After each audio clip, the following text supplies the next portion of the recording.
Today we're going to do a video on boosting a vehicle with a dead battery. So the first thing you want to do if you're boosting a vehicle is consult your owner's manual. In there, front section, you should be able to find the procedure to boost your vehicle. And in this book, if I go open up the front of the owner's manual for this vehicle, I see taking care of the unexpected, page 191.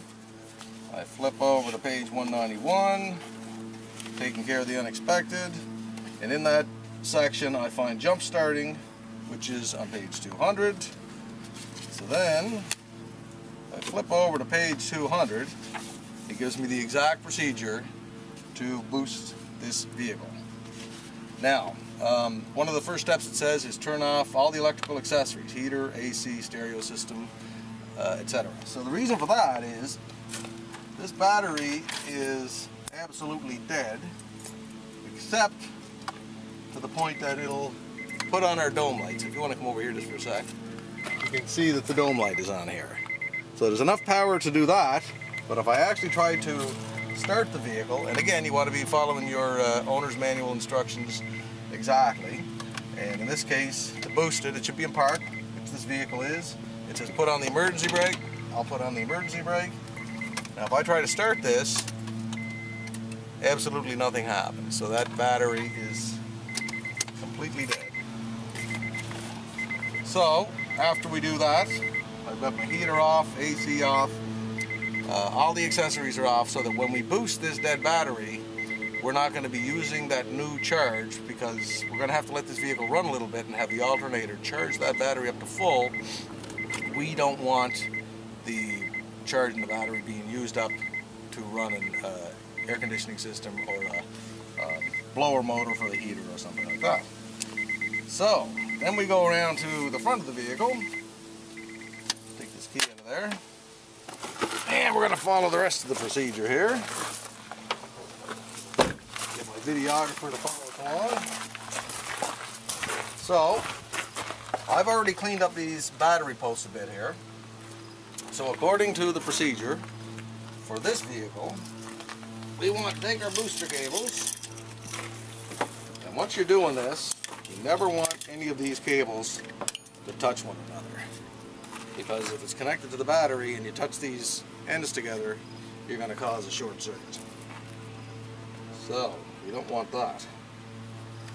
So what we're going to do is follow the procedure exactly for this one. It says connect one jumper cable to the positive terminal on the booster battery. So the booster battery is going to be this vehicle over here. Positive is red on our cables, and we're going to connect that up.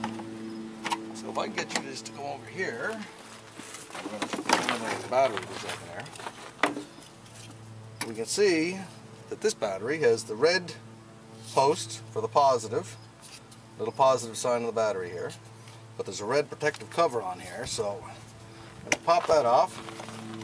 And now these side mounted terminals, that makes the job a little bit more difficult, because the top mounted posts on the battery, like the one on the vehicle that's going to be boosted, is a lot easier to get at.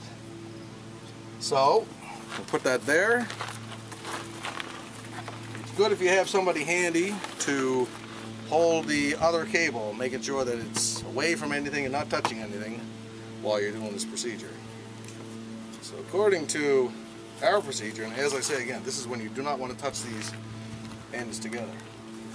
So then they want us to connect our other positive cable to the battery being boosted. So I always just do a little tap like that. That's just my thing. Just in case anything is shorted out, you get a spark, you're going to stop immediately. And by the way, follow any safety precautions too. I meant to put my safety glasses on.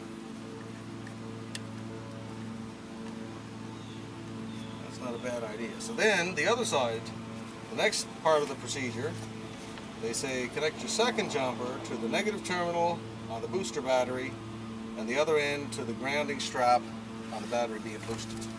So I'm just going to give my videographer a little bit of room to move here as we do this, so I'm just going to stop the video for a second and we'll get that done. So again, following our exact procedure from our owner's manual, it's telling me to connect my negative of my booster cable, the black one, to the negative post on the battery, and again there's a little negative sign on the battery.